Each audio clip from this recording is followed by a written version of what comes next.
Hoy nos vamos a meter de lleno en un periodo de 40 años que literalmente pusieron a España patas arriba, una época de conflictos constantes que terminó por dar forma al Estado moderno.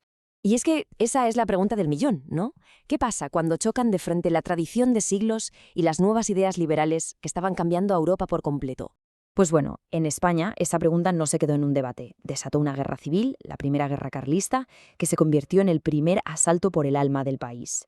Y sus cicatrices, tela, tardaron muchísimo en curar. Venga, vamos al lío. Este es el recorrido que vamos a hacer.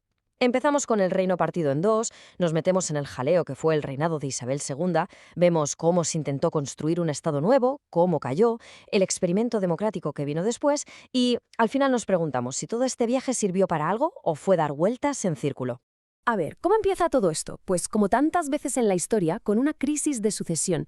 El rey Fernando VII, justo antes de morir, cambia la ley para que su hija Isabel, que era una niña, pudiera ser reina. Claro, su hermano Carlos, que era el heredero hasta ese momento, pues como que no le hizo ninguna gracia. Y ahí se lió, el país partido en dos.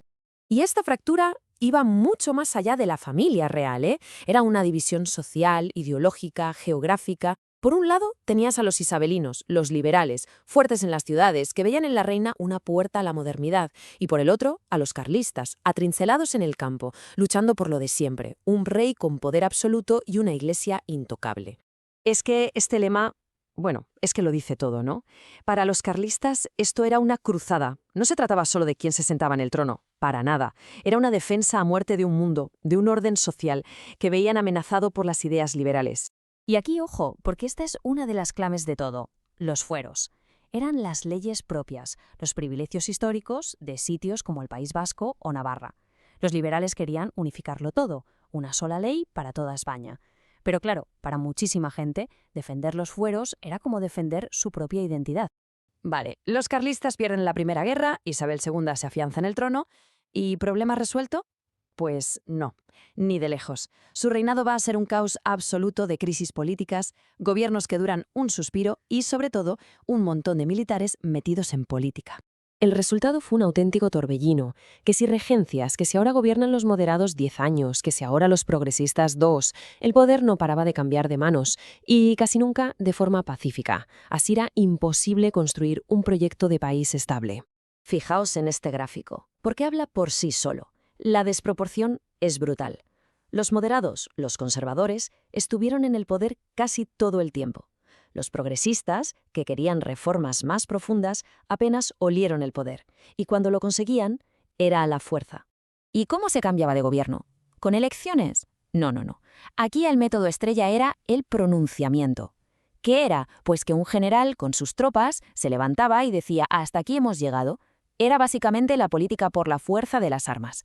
Generales como Espartero, Narváez u O'Donnell eran los que cortaban el bacalao. Pero ojo que entre tanto caos y tanto golpe de Estado se estaban haciendo cosas. De hecho, y aunque suene raro, es en esta época cuando se ponen los cimientos del Estado español que ha llegado casi hasta hoy. Sobre todo los gobiernos moderados impulsaron reformas clave. Crearon la Guardia Civil para controlar el orden, unificaron los impuestos, montaron un sistema educativo para todo el país y hasta firmaron la paz con la Iglesia. El plan era muy claro: construir un Estado centralizado y controlado desde Madrid. Y luego está la reforma económica que lo cambió todo, la famosa desamortización. El Estado básicamente le quitó un montón de tierras a la Iglesia y a los ayuntamientos y las sacó a subasta. La idea, en teoría, era sacar dinero para el Estado y crear una nueva clase de propietarios. ¿Qué pasó en la práctica? Que solo los ricos de siempre pudieron comprar esas tierras, así que al final la riqueza se concentró todavía más. Pero todo sistema se agota, y a finales de los 60 el de Isabel II estaba, vamos, en las últimas. Una crisis económica bestial, la corrupción por todas partes y el autoritarismo de los últimos gobiernos hicieron que casi todos se pusieran de acuerdo en una cosa: había que echar a la reina. Y este fue el grito de guerra de la Revolución de 1868, la Gloriosa. Era un lema potentísimo. La promesa era hacer limpieza, acabar con los Borbones y, por fin, traer una democracia de verdad. Y el resultado fue fulminante. Las tropas de la reina perdieron y a Isabel II no le quedó otra que hacer las maletas y cruzar la frontera. Se acababa una era y empezaba algo totalmente nuevo, un experimento que nadie sabía cómo iba a acabar. Y aquí empieza un periodo de 6 años de auténtica locura política. Un ritmo vertiginoso. Se intenta construir una democracia desde cero, pero el camino, como se pueden imaginar, estaba lleno de baches. Es que el resumen de estos años marea. A ver, se aprueba una constitución superdemocrática que dice que España es una monarquía. Pequeño problema, no hay rey. Así que se ponen a buscar uno por toda Europa como en un casting. Al final aceptó un italiano, Amadeo de Saboya.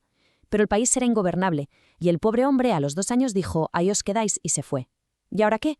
Pues sin rey solo quedaba una opción, la república. Es que esta caricatura es genial, porque captura lo surrealista que era todo. Los mismos generales que hicieron la revolución ahora de subastadores ofreciendo la corona de España al mejor postor. Refleja a la perfección lo difícil que era encontrar a alguien dispuesto a sentarse en ese trono tan caliente. Y si lo de Amadeo fue difícil, lo de la República fue la tormenta perfecta. Es que nació sin apoyos y le cayó todo encima a la vez. ¡Todo!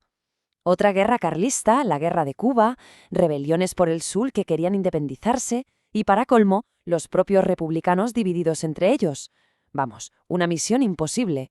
Al final, todo ese experimento democrático, toda esa promesa de regenerar España, pues se ahogó. Se ahogó entre sus propias peleas internas y en una violencia que parecía no tener fin.